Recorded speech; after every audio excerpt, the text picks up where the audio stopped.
Hello everyone, welcome to Tony Talks. Welcome. I hope you all are doing well, and today's video is going to be right into it.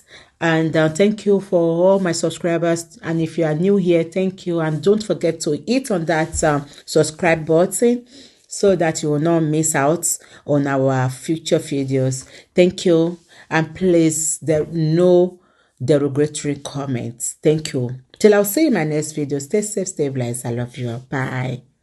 Àníwọ̀ yẹn òun ló máa wọn dẹ́wọ̀n ẹ ṣe. Ó dẹ̀ ń parọ́ mọ́ Yomi Fabiyi wá jẹ́ bàbá Mohbad tó kọ̀ lè máa parọ́ mọ́. Yomi Fabiyi àfojú ẹ̀ hàn máa mo kú jẹ́rìí ẹni tí mo ní. Bàdá Yomi máa fojú ẹ̀ wọ́n ṣe gèsè. Bàdá Yomi. His mommy was literally crying on the phone and asking for my forgiveness, and I told them that I don't have anything against him. And all I want is just for him to clear my brother out of that mess. And so he told me that Yomi Fabiyi asked him to lie. I should mention that talking about Adua was the one that did it. Again. He said he was not going to. Ṣé record ẹ̀ ṣé pick notice o. The guy has been charged to court. He has confessed to the judge, but he has been trying to reach out to my mother-in-law to drop the case. And he has reached out to my mother-in-law too. He has begged. He has done so many things. People were just lying and trying to defame you and making money from it. How many GoFundMe accounts are you aware of? My father, I think it's one. Okay. My one that my father-in-law opened. Did they give you any money from the GoFundMe account to support the children? No. The child? Your daughter, your son. What? Sorry, let me say again. Were you giving any money from the GoFundMe account to support your son? No. So, and since then, the Damola guys. Tẹ́ bá drag èèyàn náà mọ́ ní kò ní support mọ́. He's been trying to beg, to reach out to everybody, to beg us, and and Yomi Fabiyi, who happens to know the truth, has been out there creating different narratives to people, and a lot of people tend to believe. In fact, they've been giving him a lot. They've been contributing so much money to him, and that is just one thing I just want the people giving him money to do. They should just please tell him to go to Ikeja, where the phone is. I want him to see the video so that at least these people would stop giving him their money, because I'm like presently. Trust me, there are some people that they believe that video is. Evidence. Just as you are the one that exactly. This video was living 3 years ago when we were at Osaka. So like 3 years ago, and he's been emphasizing on that video, making him look like it's a big deal. I just want, like, the one thing I would just want him to do is just go to Ibeee.Ngbo to see the video himself and see that my husband is not even in that video. She understands. I don't so like they can clear your name and he will know. No, so he knows that he knows the truth. But the people that he has been trying to convince with lies, like those people, they've been giving him money. Yomi Fabiyi, Wunmi ti challenge you. Yomi Fabiyi, Wunmi has been challenging you. There is one fighting for justice and thinking there is one thing somewhere. Do you understand? So yeah, I think that, and he's been out there defaming me. Defaming my brother-in-law, making it seem like my brother-in-law knows a lot and he's been trying to hide Wunmi from the truth. Like he has been painting that narrative, and a lot of people has. But in conclusion, what would you want people to just note concerning like this entire justice for Mohbad movement? Yes, what would you want people to note? Okay, so one thing I want people to note is that there is a nurse involved in this case. My husband reacted to an injection. So I don't know if the nurse did it on purpose or it was a mistake. I don't know if the nurse was sent or it was just. Ṣé pé ńgbà tó béèrè lọ́wọ́ ẹ̀ pé kó sọ nǹkan pa justice ṣé ti rí. Ṣé nọ́ọ̀sì lè ká tún máa lé mú báyìí kò tún ṣe Naira Marley mọ́. Bound to happen. They need not to know. I need to know, because my husband is not just taking an injection. So why this particular one? I really need to know what happened. I need to know if the nurse was actually sent to do what she did, or it was just, it was just a normal thing. And also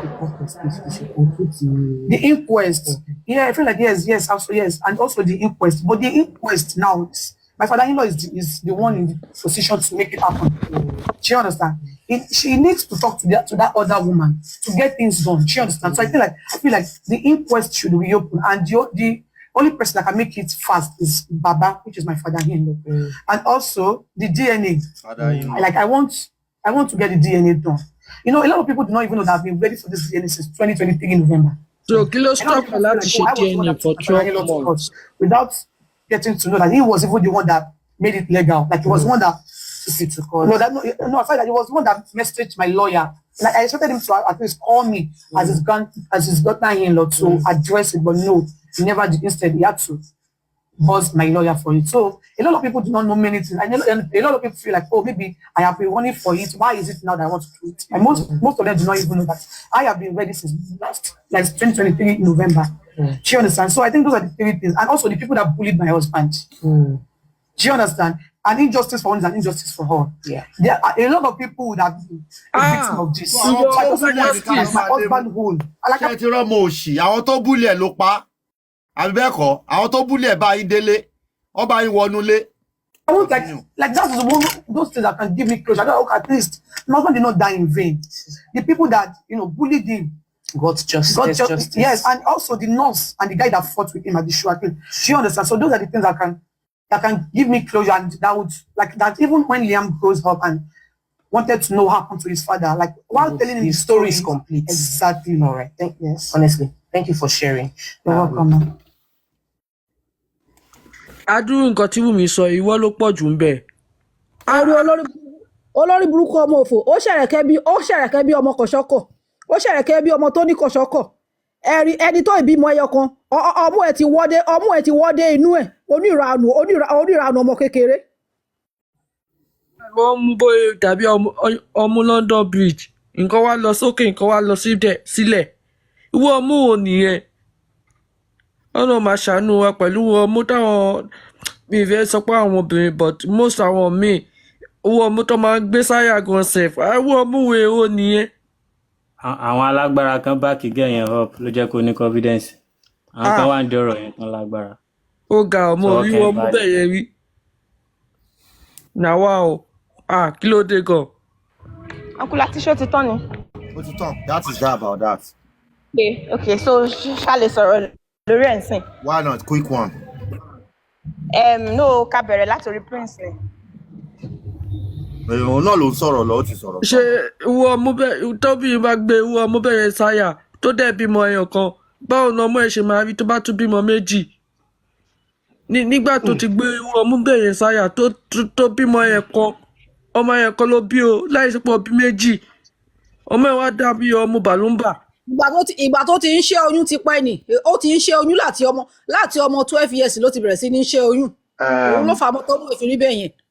ẹ kú ètò gbogbo Ọ̀túnba Àkànbí ẹ̀rà o gbogbo yín mo kí o ẹ jọ there is a question ó náà question kan tó ń fẹ́ béèrè which is logical fine ìwọ àwọn àkọ́kọ́ ìwọ ló announce pé Mohbad kú then you guys were in the class ẹ wà nínú mọ́tò ńgbà yẹn before then kí ló ṣẹlẹ̀ because interview tó kàn ground kò sí point in bẹ́ẹ̀ she has not been brabbling around kí ni cause ikú tó pa bọ̀bọ̀ kò establish ẹ̀ ó ṣàlẹ́yìn fẹjọ́ wà nínú ilé pẹ̀lú ẹ̀ then ta ló pe nurse you were just saying nurse ta ló pe nurse ṣètì nurse tó máa wá treat ẹ̀ náà tẹ́lẹ̀ tí wọn náà mọ̀ ni ìkà kọ́ ló máa rojọ́ ìkà kọ́ ló fẹ́ ta nà ó tẹ́ni tí ò bá ní làákàyè bá rojọ́ ẹni ní làákàyè ló máa gbò nà ó ṣé ẹ̀ ń get point mi.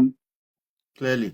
Interview tó ń gbà tí ó bí tẹ̀ láti defend ara ẹ̀ nàbó ń kó bá rẹ̀ ó tí ì sọ basis ohun tó ṣẹlẹ̀ within 24 hours tí Mohbad kú gọba ẹ̀ ló ṣe o gọba ẹ̀ ó tí ì rí yẹn sọ ó kàn ń mú àtàmọ́ ṣé àwọn Naira Marley àbí Sam Larry tó wà nílé wọn ẹjọ́ ọmọ yín gbé ni it's glaring pé ọ bully ẹ̀ fine but it was not bullied to death ó ṣàánú nǹkan kan tó fa ikú yẹn ó dẹ̀ láwọn nǹkan tẹjọ wà nínú ilé nígbà tí bọ̀bọ̀ yìí kú. Thank you. Point mi. Then for my own view, tabaro lọ tabaro bọ̀, ó ní èrò ẹ̀ tó ń jó onílù ẹ̀ wà ní abẹ́ omi o tó ń lù fún. She has confidence, ó dẹ̀ bold gan. Kò sí bí ọ̀dẹ̀ lè dá àtìtò nú ayé ọkọ ẹkún for 2 years kó má kó yẹ máa almost 2 years now kó ṣe máa bọ̀ táwa máa sọ story so that means wọ́n ti kó ti lọ sí academy tó ti kọ́ pé nǹkan báyìí ló máa sọ nǹkan báyìí ló máa sọ ẹ jẹ́ àrò náà going to 2 years ni bọ̀bọ́ ikú náà èdè wa ń jáde máa sọ̀rọ̀ gbogbo akọ́lá máa sùn náà máa kọ síbi kan náà so there are more to it to me òun ṣe ní prime suspect. Exactly. Thank you, sir. òun ṣe ní prime suspect kò sí tí nǹkan lè bá mi sọ she's the prime suspect. Yes, sir. Rhoda. Right. Yes, sir. Thank you, sir. Rhoda, let's have you. Mute Kebao. Okay. Good evening, everyone. My own intake here. Sorry, I will not be speaking Yoruba.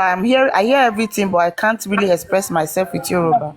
So, my own intake is that it's better they even grant her more interviews, because the more interview, the more the truth is coming out. That is just the way I'm beginning to see everything. The more interview, the more truth is coming out. Because if you listen at a point, she was saying, okay, the guy died, was it on early hours? Before you know, she said at night. So many things are coming out. Then on the other hand, if this guy was ill, who called the nurse to come? Is it the wife? Where did this thing happen? And I'm so surprised about the people granting her interview that they are not even asking the main question. They are just going around the issue of DNA or no DNA. That is not even the major issue. The main issue is what killed this guy. How did it happen? At a point, she said the father-in-law asked the nurse to go, release the nurse. What information was given to the father-in-law that warrant him to say, okay, the nurse in question should go? So these are information that I'm expecting whether bloggers or TV stations that are granting her interview to begin to ask. And I'm so disappointed in this country, because if it were the Westerners, something like this wouldn't have happened, and the main suspects are still going up and down. She is the main person, and with any other person that was in the house that day should have been put behind bars or drilled to bring out the information regarding what actually happened on that day. But me, I'm surprised that they are just walking up and down. Now that somebody is calling out for either protest or whatsoever, she's coming out granting interview and all that. And I'm beginning to sense that she's trying to shift the whole issue to the ground, to the father-in-law. It's just like a diversion.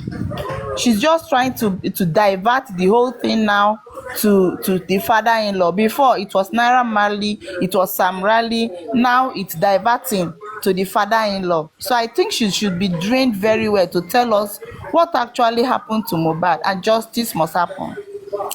That is just my own intake. Thank you. Daddy, please, let's have you.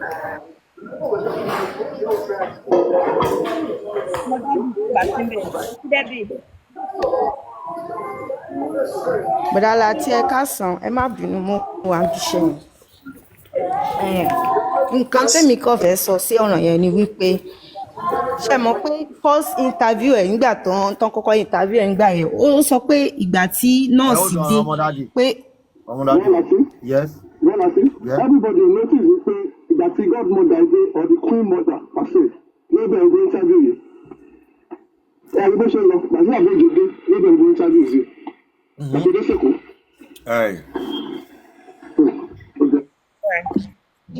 Daddy, continue. Daddy. Okay, ṣe mọ̀ pé first interview ẹ̀ ó sọ wípé ìgbà tí òun tí nọ́ọ̀sì fẹ́ wá fún lábẹ́rẹ́ ó dáhùn ó ní pé wọ́n ní pé bo ló wà ń gbà yẹn ó ní òun ṣe indomie lọ́wọ́ ó ṣe wá jẹ́ ìsìn ó tuntun wá wà lẹ́gbẹ̀ẹ́ Mohbad nígbà tán ń fún Mohbad lábẹ́rẹ́ ṣe mọ̀ pé tẹ́ bá notice ọ̀ràn gẹ̀ yìí ó ń as in different word ló ń sọ síta kiri.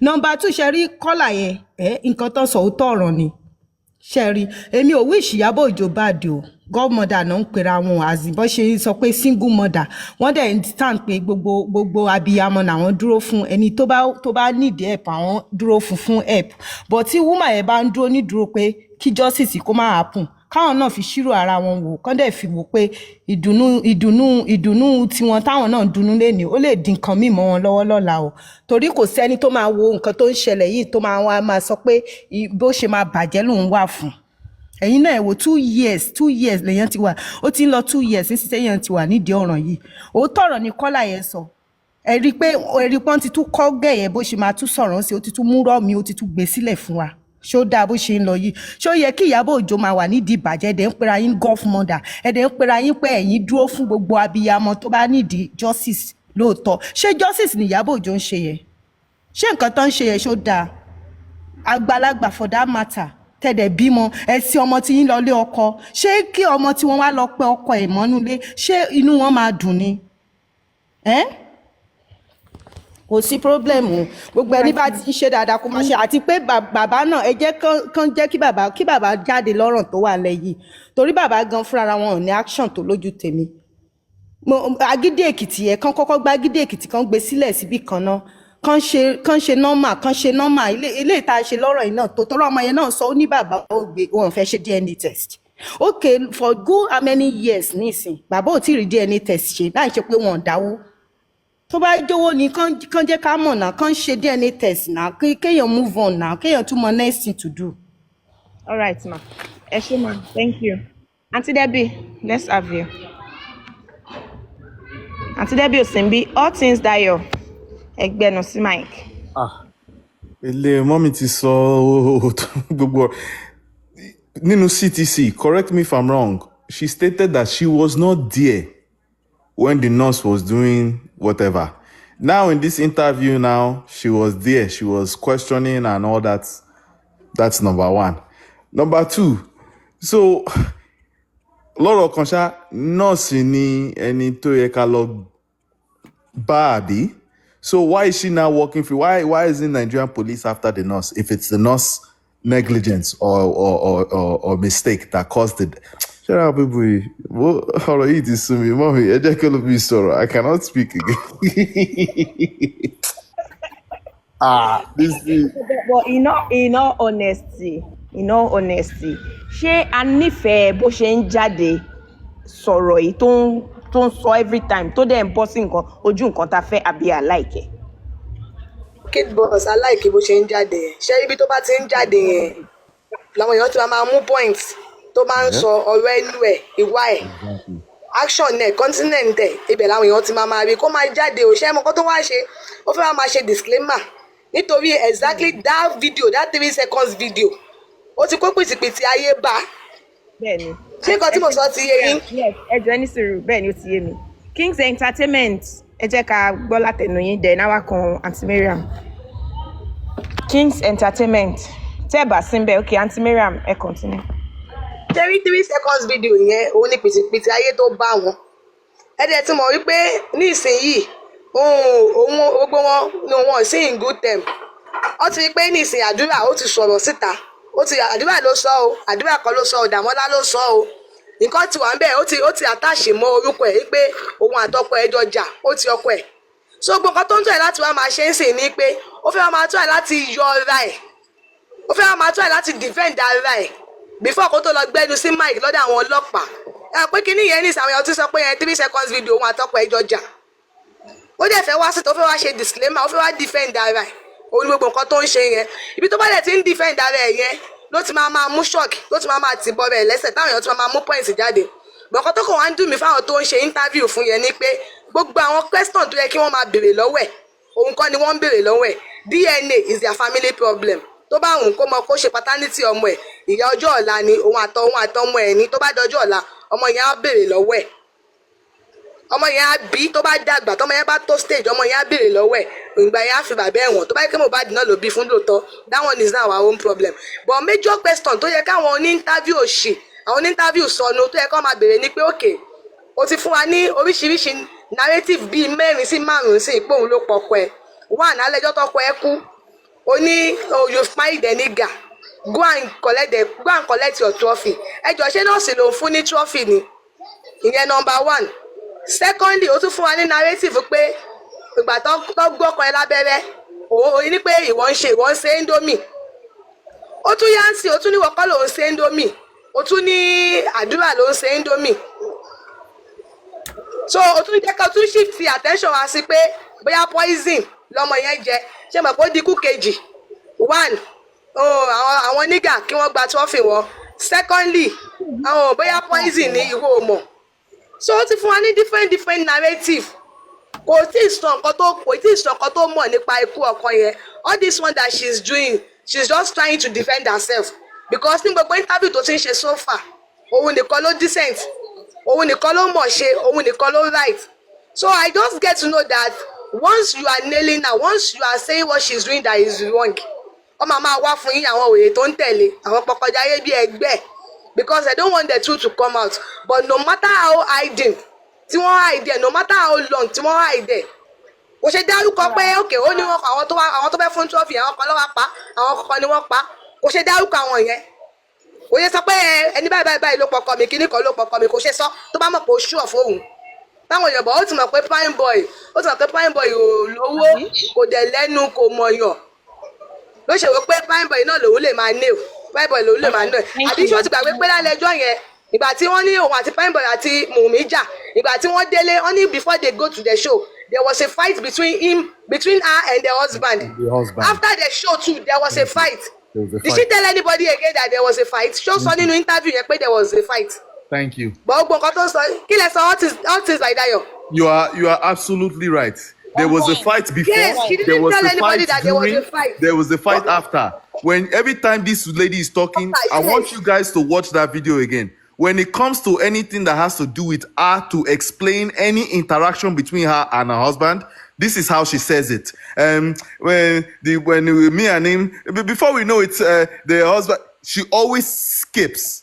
If you watch any interview with her, she skips anywhere that she's supposed to say, me and my husband, this. She will never say it. She will go. When I was there, when we got to even the doctor were there. They were there. It doesn't. Even the interviewer said, "But I'm confused." They are all confused. We are all confused. I want to say this to Auntie Miriam. Okay, please. I want to say this to all Wunmi supporters. Yes, there's something they call immediate gratification. Immediate gratification, yeah. Only gbogbo ọmọ ló wà lára gbogbo wa. All Nigerians, when this thing happened, we wanted to know. A fẹ́ mọ̀. Ṣùgbọ́n over time, bó ṣe ń pẹ́ sí, our super ego moderates between our ED, that is our immediate gratification, and our super ego, which make wá jẹ́ kó fi kó dàbí ẹni pé àti dájọ́ lọ́kàn ara wa, and that is why a lot of us will not believe you. Kò ṣe pé à ń bá ẹja o, ṣùgbọ́n àwa kan nítorí pé o ti fi wá sí suspense for a very long time. We needed this thing, we could not get it. So ó ti dirọ́ mọ́ ẹ lọ́wọ́ tí rọ́bà ti pọ̀ jù tí ọ̀rọ̀ dẹ̀ ti pẹ́ jù kò kí n níyì mọ́. That's what just happened, Wunmi. So ẹni tí ó béèrè ìbéèrè yẹn lẹ́ẹ̀kan mo ṣe rí answer fún ẹni. So Abi Sexy, let's have you. Thank you. Everyone, good afternoon, good morning, good evening. First thing I would like to say is I'm very happy for Wunmi coming out for the interview. It is a very good thing. You know me too. And the second one is that nǹkan tí mo fẹ́ sọ ni Sister Miriam ti sọ yẹn. Ipe interview yẹn, kì í béèrè question tó yẹ kó béèrè. And which is okay because a ti máa mọ̀ pé wọ́n ra gbogbo wọn náà ni. Ìkẹta ni pé mo fẹ́ kẹ́ mọ̀ pé nǹkan tí Yomi Fabiyi ń ṣe ó ń jó wọn lára. Òun ló fà á nísìnyìí tí Wunmi fi ń bọ́ta. Why tí Wunmi ò bọ́ta last year? Even early this year. Why now? Because wọ́n ti rí pé àti súnmọ́ justice ọ̀dẹ̀ fẹ́ kó jáde. Ìtorí ẹ̀ ni Wunmi ṣe ń ṣe kíni ló ń gba interview kiri. Which is okay. But I am very happy at this moment because èèyàn méjì ló fẹ́ bọ́ta fún wa. Two strong person, VDM and Yomi Fabiyi. Which is of recent tí mo rí lórí Bobrisky.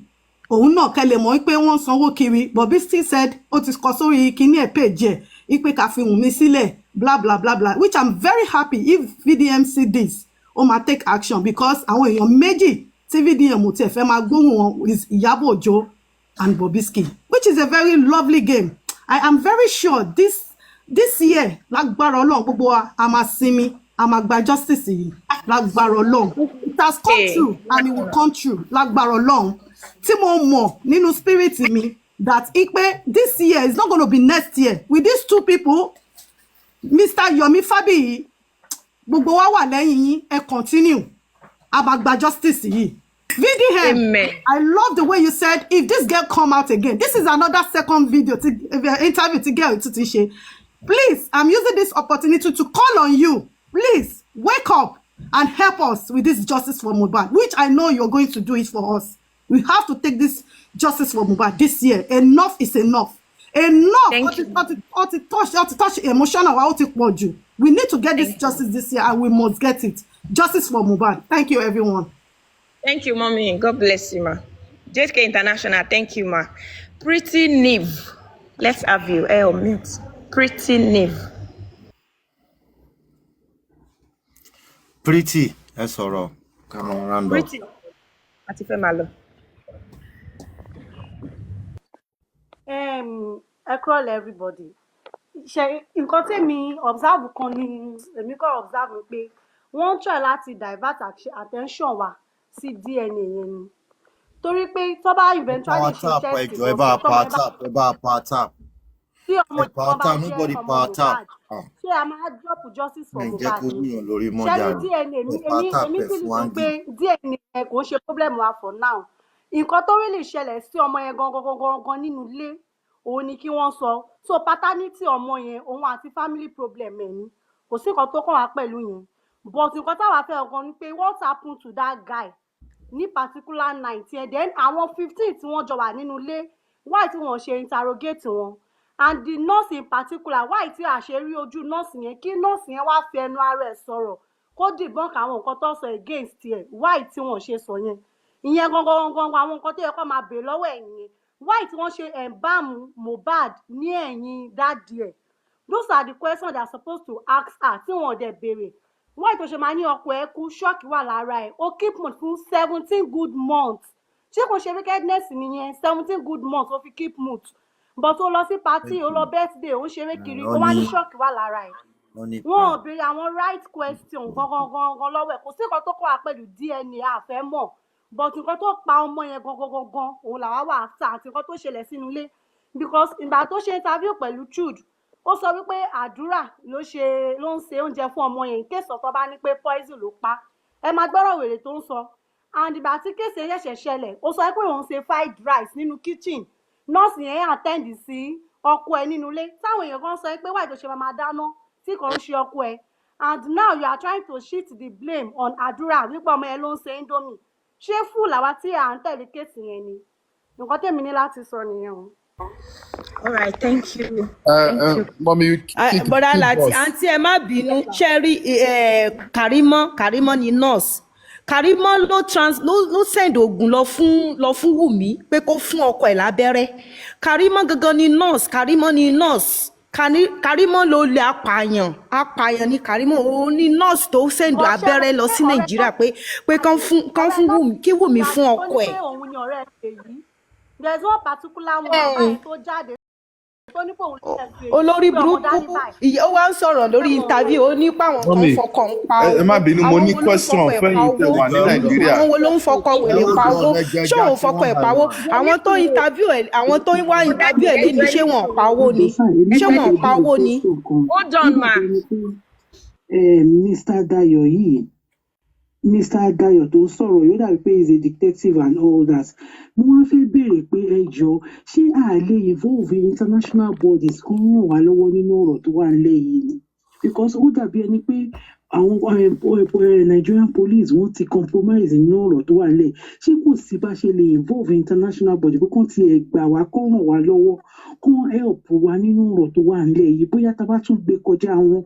I don't know. I'm just thinking aloud. So, mo gbọ́ bí Mr. Dayo yẹn ṣe ń sọ̀rọ̀, he seems he's a detective. So, ṣé kò sí nǹkan tá a lè ṣe ni tá a lè sowọ́ pọ̀ pé bí a ká kọ̀wé síbi ìgbà ká kọ̀wé síbi ìgbà ìjọ ẹ ràn wá lọ́wọ́ àwọn ìjọba wa wọn ràn wá lọ́wọ́ nínú ọ̀rọ̀ tó wà lẹ̀ ṣé kò sí nǹkan kan tá a lè ṣe ni. That's just my Thank you, Kola. Ẹ gbọ́, what is Dayo? Ẹgbẹ́nu sí Mike. Emma Bruno, the nǹkan tó wà ńbẹ̀ ni pé every nation has their sovereignty, right? It will be hard. You can only call awareness internationally and say, this is what is going on. That's number one. Number two, the international body can only come in maybe if there's a genocide on a large scale, hunger, starving, things like that, but not a single homicide case. You can only call away. It will be very difficult to have an international body say they want to come in because of one person and stuff like that. So at the end of the day, that's why I keep telling you people, I said, no matter how bad it is, the Nigerian police force is still the people you have to go to. When someone like this is coming out and telling us, the interviewer asked her a question that I noticed. The interviewer said, but I'm confused though. For months, you guys were saying Naramali, Sam Larry. You notice what she said? She said, forget those ones. It's the best. Sorry, sir. Hey, there's sorrow.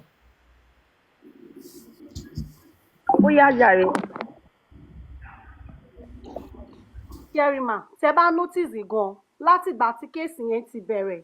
Wunmi ò ever mention Sam Larry, of which a rí flying video tó jẹ́ pé òun Sam Larry gangan ló ń bully Mohbad. Lóòótọ́ bóyá Naira Marley ló wá rán Sam Larry o, allegedly o, we don't know. Hello, àṣírí nǹkan tẹ́mi fẹ́ sọ nínú ọ̀rọ̀ tó wà lẹ̀ yìí ni pé àdúrà she never mentioned tí àdúrà ò his bá name. Why? tètè jarè Wunmi ti fẹ́ di ó ti fẹ́ máa di ọ̀rọ̀ lórí àdúrà. Ó ní àdúrà ń ṣe é dómì. Ó dẹ̀ tún sọ nínú interview yẹn pé bóyá poison ló pa Mohbad. Ṣó ti yé yín, wọ́n fẹ́ di ọ̀rọ̀ yẹn nísìn, wọ́n fẹ́ máa dìlé àdúrà lórí ni. Àdúrà tó bá tètè ya gbọ́pọlọ ẹ̀ kalẹ̀ nísìn, kó tètè ya ajá rẹ̀, anything tó bá mọ̀ nípa. Even Prime Boy, wọ́n need láti tún Prime Boy gbé, because Prime Boy sọ nínú live video ẹ̀kan tí mo join. Ó sọ wípé òun ní a lot nínú òun, but tóun bá ráyè ti Wunmi. Say it out, torí pé ìwọ ló mọ ìjà tó ń jà, ìwọ ló gbọ́ conversation ìjà tí wọ́n jà kó tó bọ́lẹ̀ nínú mọ́tò. Say it, kí ni nǹkan tí wọ́n jà lé lórí? O sọ, wọ́n sọ pé you have a lot to say. Miss Pretty Murphy, ẹ má bínú mà. Ẹ má bínú pé mo já ọ̀rọ̀ mọ́ yín lẹ́nu. You are absolutely right. Nǹkan tó máa ń bí mi nú lélẹ̀. What is the content? You people, they will come out and say they were arguing. What is the content of the arguing? They were arguing when I heard it was because they wanted to buy tomato from Afijalo market. But she said they are going to Ikorodu market. Simple. But anytime these people come to give us something, they will never tell us the content of the argument. This is what... I don't... Man, people do you know, Ejo, the only thing I want to say concerning that, what mo fẹ́ sọ concerning that ni pé ẹ jẹ́ kí gbogbo wa face mega rally. Ẹ jẹ́ ká wò pé ìjọba la fẹ́ face using that mega rally. Bóyá tí a bá lò ó máa wá jẹ́ kí àwọn tó ní nǹkan nínú, because táwọn tó ní nǹkan nínú náà lóòótọ́ tó bá sọ̀rọ̀ jáde lórí ìlà, kò sí nǹkan tí wọ́n máa fi ṣe, kò sí nǹkan tí a fẹ́ fi ṣe, a kò máa gbọ́ sétí náà ni, and the next people will use that opportunity láti fi, láti tún fi ṣe nǹkan míì. So normally right people which is the authority, àwọn ló yẹ kó gbọ́rọ̀ yìí, kó ní ipọn, that is kó ní weight lọ́wọ́ wọn. So ẹ jẹ́ ká fi mega rally, ká fi àsìkò yẹn fi sọ̀rọ̀, ká fi bá àwọn ìjọba wa sọ̀rọ̀ indirectly, because àwọn náà la. That's what that's what I've been saying. I said, guys, no matter what you do, Nigerian police, and this is why I said this Yourview guy, if you can get the win from him, get it. Yes. It will not do it perfectly. But at the end of the day, you people will shout Adura from now to tomorrow. Adura is an adult. If he wants to talk, he knows how to talk. But Nigerian police are your go-to people, because there is nothing no matter how bad or corrupt or whatever you say they are still the law of the land. You have to go to them and hold their feet to the fire. Uncle Dayo, ṣé rántí ẹjọ Aunty Mariam, ẹ sáré rántí kí lorúkọ ẹ bọ̀bọ̀ yìí, bọ̀bọ̀ olórin yìí tí tí wọ́n sáré ẹ rí nǹkan tí wọ́n sáré ṣe tí fún. boss jẹ́ káwọn ẹlòmíì tí o ti sọ yẹn sọ̀rọ̀ kí n lè máa lọ jàre. Okay, light of ṣé mo lè light of life. Irú mi máa ṣe show látàárọ̀ kí máa power tap wọ́n má lè fún yàn ní gift. Mr. Lati. Light of God, sorry. Wúyàn lórí mi. Mr. Lati, ẹ jọ̀ọ́ ṣé tí n bá béèrè àwọn ìbéèrè òtítọ́ lọ́wọ́ yín ṣé ẹ lè dáhùn lótìtọ́? Why not? Mi ní parọ́, èmi ò ń parọ́. Ṣé lóòótọ́ justice fún Mohbad lẹ́ wá lóòótọ́ pé ẹni tó pa Mohbad kò ní í ṣe pé bóyá ẹni báyìí ni ó súnmọ́ yín àbí ẹni báyìí ò súnmọ́ bọ́ ẹni tó pa Mohbad gangan ṣé òun lẹ́ wá látijọ́ tẹ́ fi ń jáde lójoojúmọ́? Wọ́n wá kiri. Okay, God bless you. Ẹ jọ̀ọ́ kí ló dé? Ṣé kí ló wá dé tó jẹ́ pé nígbà mìíràn tí àwọn èèyàn bí àfojúsùn àwọn èèyàn míì tí wọ́n bá wò lọ pé bí bàbá ṣe ń ṣe àti àwọn nǹkan tó ń bìlẹ̀ pé wọ́n súnmọ́ pé kò dán mọ́rán tó láti kí a lè rí justice yẹn tó bá wá ti fẹ́ sọ ẹ máa wá ní no ẹ má blame bàbá ẹ jọ̀ọ́ ṣé wọ́n ń pín owó ń bì kan tó jẹ́ pé tí wọ́n bá blame bàbá fún ti dáadáa ni wọn ò ní fún yín lówó tí yín mọ́ ni àbí àwọn wọn ti múlẹ̀ ń bì kan pé bàbá yìí o tí ó bá tiẹ̀ yẹ pé ó gbẹ́sẹ̀ lé bá ṣe lè rí justice o a gbọ́dọ̀ blame ẹ̀ ní o kí ló máa ń dé tẹ máa ń sọ pé no bẹ́ẹ̀ ṣe dàgbà tó èmi ò rò ó pé àgbà máa ń tó yín ká kó tó máa fọwọ́ bò tí ó tún yẹ kó ní kankan tó máa já yín láyà ẹ má sọ bí ẹ má dárúkọ àyà mi ti ń já. ní kẹ́ ẹ má sọ pé ẹ má dárúkọ bàbá ẹ má sọ̀rọ̀ sí bàbá ẹ má jọ mi. ẹ ṣe wá fẹ́ sọ̀rọ̀ sí bàbá kí n lanúlẹ̀ kí n máa wò yín. ókè nǹkan tí mo wá fẹ́ sọ lélẹ̀. ṣé bá sọ̀rọ̀ sí bàbá yẹn mì pé bàbá ló pọ̀ ọmọ ẹ̀ ni. kò ń ṣe òun ló pa ọmọ. ìkọ̀pẹ́sọ̀ tẹ̀ ń béèrè yìí kò assign papọ̀ pẹ̀lú. ó assign ẹni sùúrù ó assign ẹni sùúrù tó bá jẹ́ wípé kò assign. ẹni sùúrù ẹ jẹ́ kéèyàn sọ̀rọ̀ ẹni sùúrù ó lè wà important. ẹ máa sọ̀rọ̀ lọ à ń gbọ́ yín.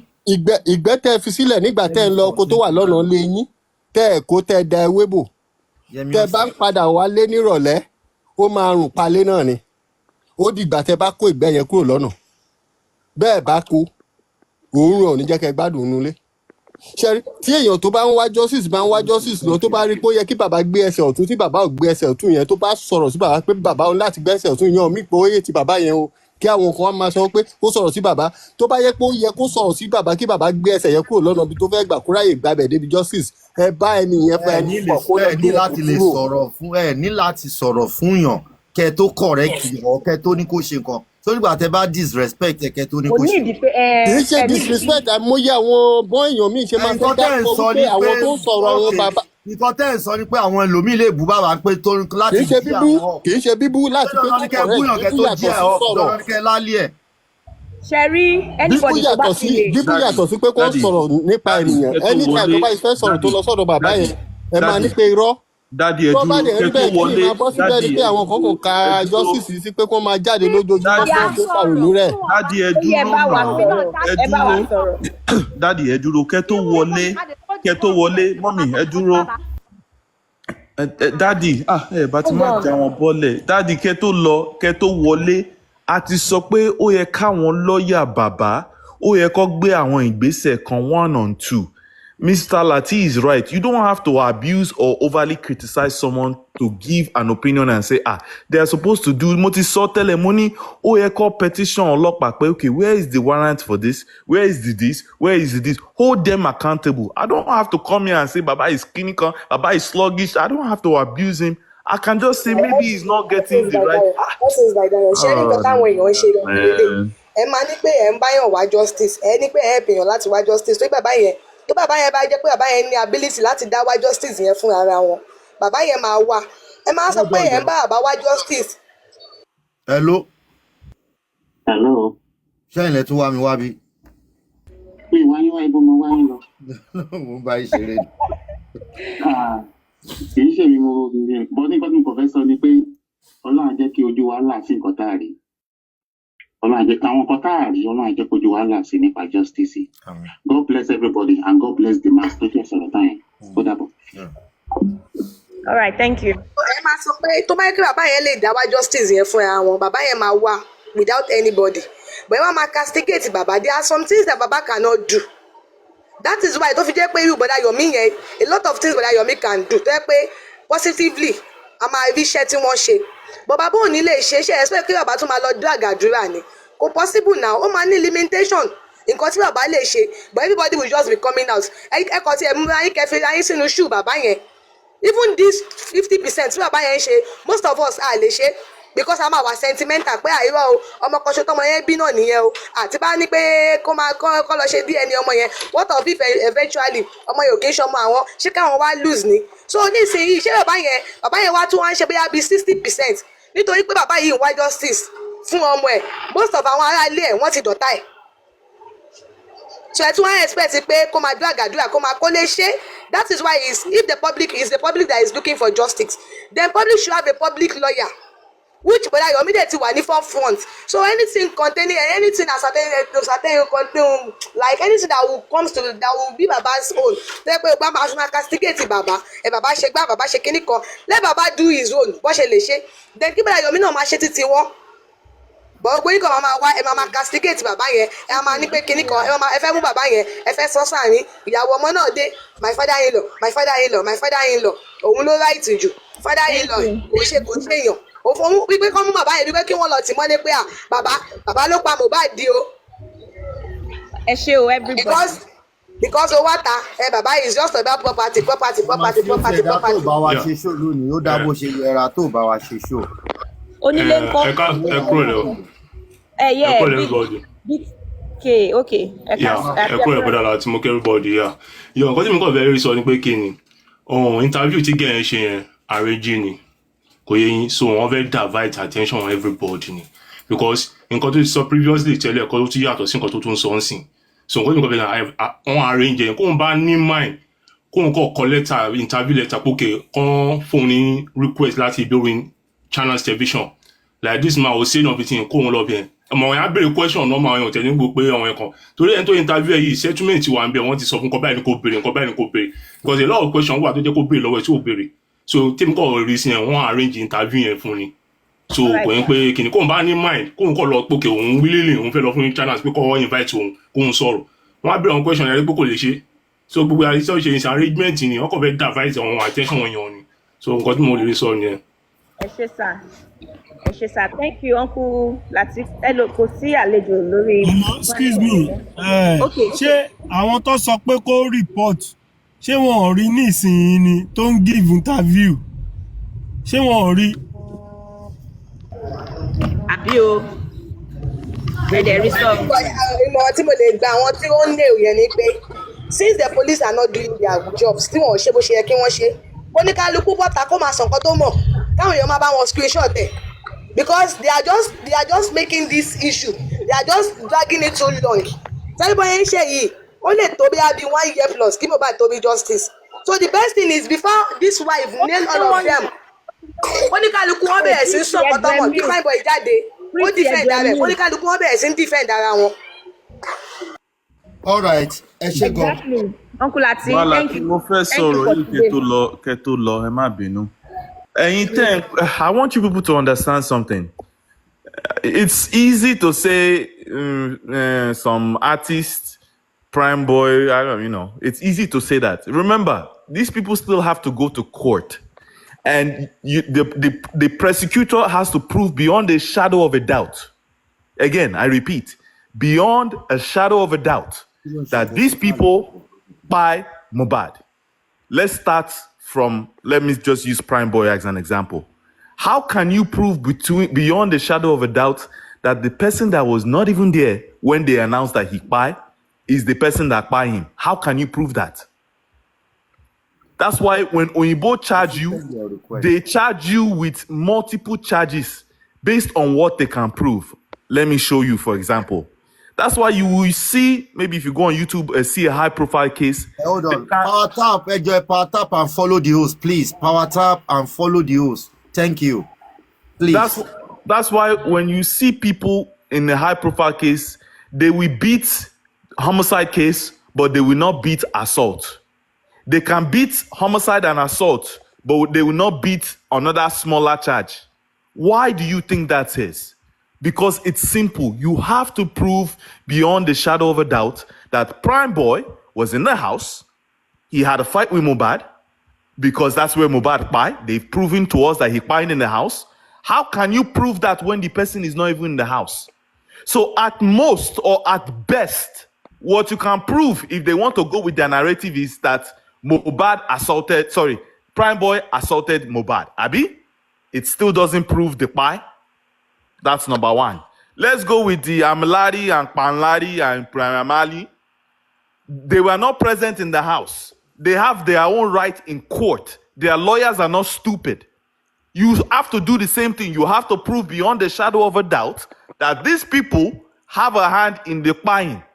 So now, two things now. If you charge them with homicide, I don't think you guys will win that. If you charge them with accessory after the fact, meaning they know something about the homicide, where is the proof that you can prove? Now, if you want to prove that they were beating him and assaulting him, okay, you may have a charge there. So it still doesn't solve our question of gathering here on TikTok to say, what by Mohbad? So all these things that these people are coming out to tell us, it still doesn't equal what we are looking for, saying he died in the house. How did it happen? Okay, he and Prime Boy, they had a fight and he sustained an injury. Tó bá jẹ́ pé lóòótọ́ injury yẹn ó wà critical tó lè lead sí death. Tí wọ́n bá ṣiṣẹ́ ká ní àwa ní scenario kan ní ìsìn something happen and somebody has wọ́n máa transfer ẹni yẹn lọ sí hospital ni kò kí ń ṣe lé lọ́ máa lọ. Hello.